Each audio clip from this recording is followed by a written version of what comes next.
You can't stop the waves, but you can learn to surf. Jon Kabat-Zinn It happened in the middle of an intimate moment, about a month before my wedding.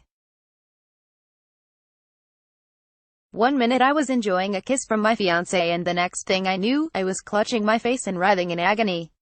At first, there was a loud thud in my chest, as if my heart had skipped a beat. Then out of nowhere I started getting this strange sensation, like the kind of feeling you'd get on an elevator that's going down too fast. The feeling was so disorienting I couldn't help but let out a startled cry.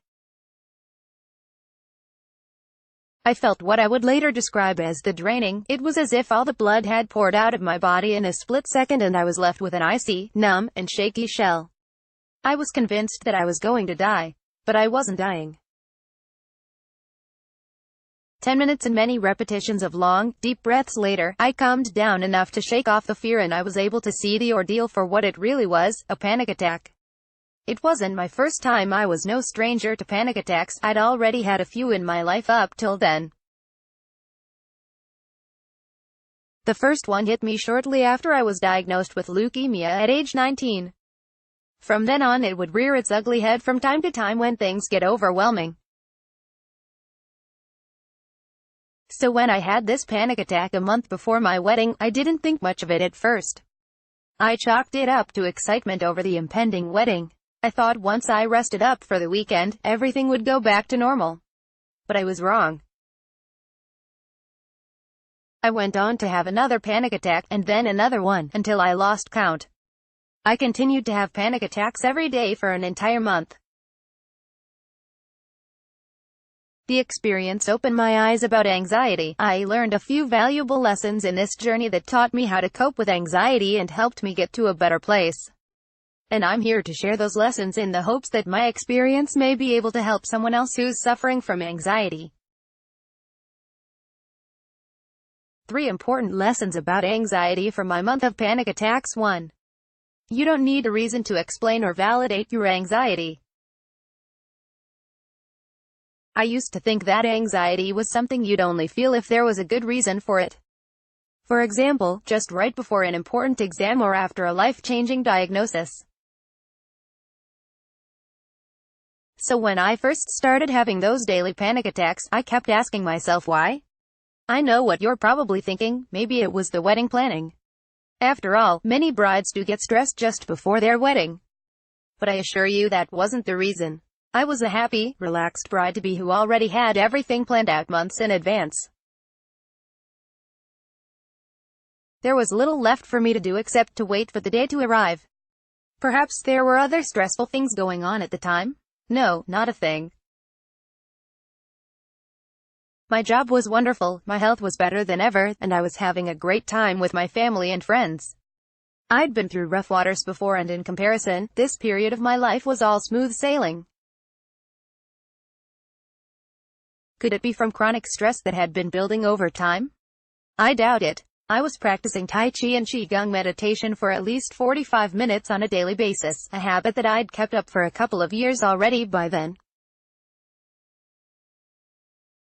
I was in a good place mentally and physically. In fact, I hadn't had an obsessive thought or lost sleep over anything in a long time. I was feeling on top of the world.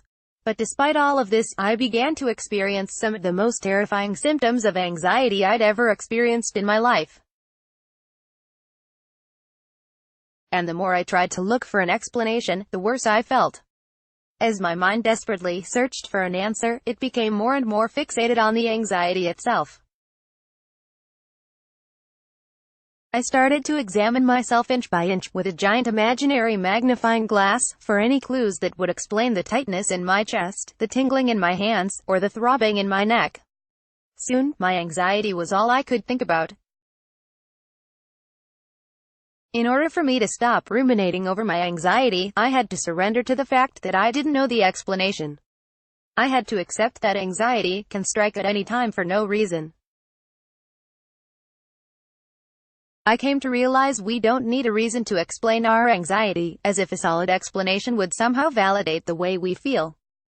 Sometimes anxiety just shows up. And once I accepted this fact, I felt more at peace with myself. Say if you're stuck running in circles wondering why you feel the way you do, try this. Instead of beating yourself up looking for a reason for your anxiety, accept that it is happening and you may never know why.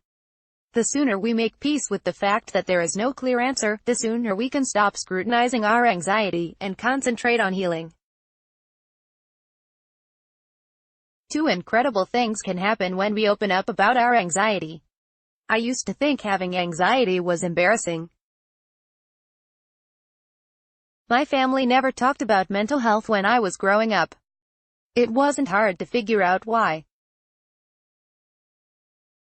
A couple of my relatives had mental health issues, and everyone in our extended family treated them like they were the family shame. So when I started having the daily panic attacks, I felt I had to keep up the act that nothing was wrong. I'm fine, I told my friends and coworkers when they noticed I wasn't my usual cheery self. I've got it under control. But as the days went by, it began to dawn on me that I was not fine. I was rapidly losing grip on my normal life. I needed help. I finally opened up to my friends and coworkers about my anxiety. I was skeptical and nervous at first.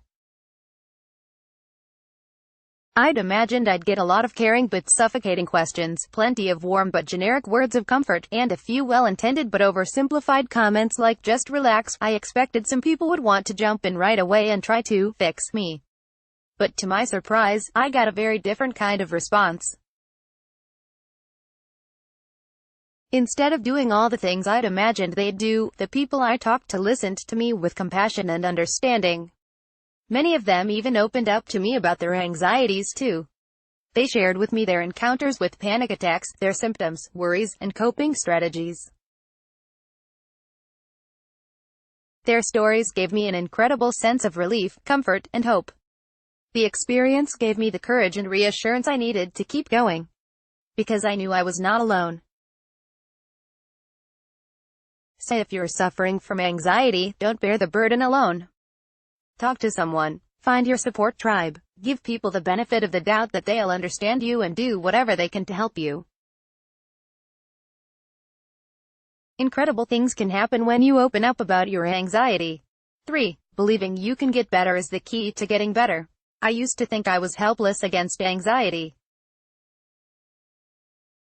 Panic attacks would come out of nowhere like rogue waves, and all I could do was flail my arms in the air and wait for them to pass.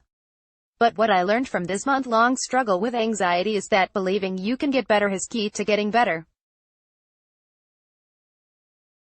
It's called sense of agency.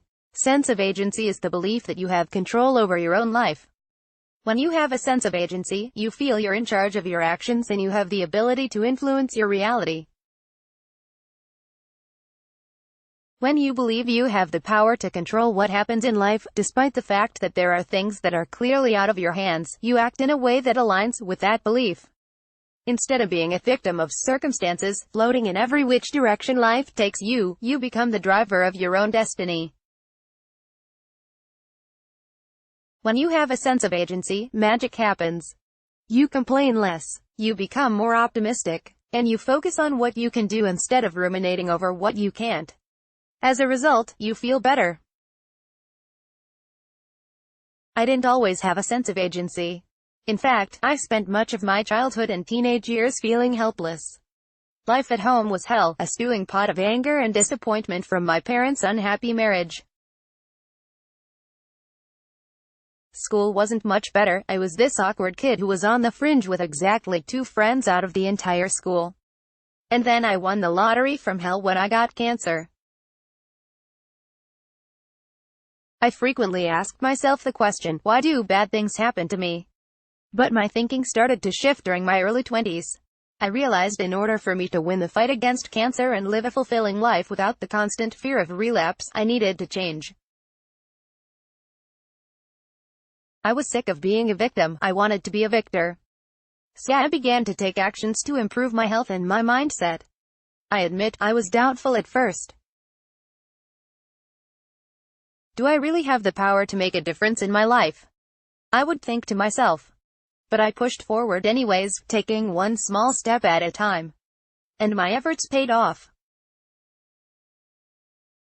Once I started seeing some improvement in my life, I started to gain confidence.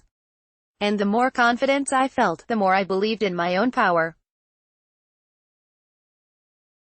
When I started having those daily panic attacks, my initial response was to cry, complain, and throw my hands up in the air and say, "I can't deal with this."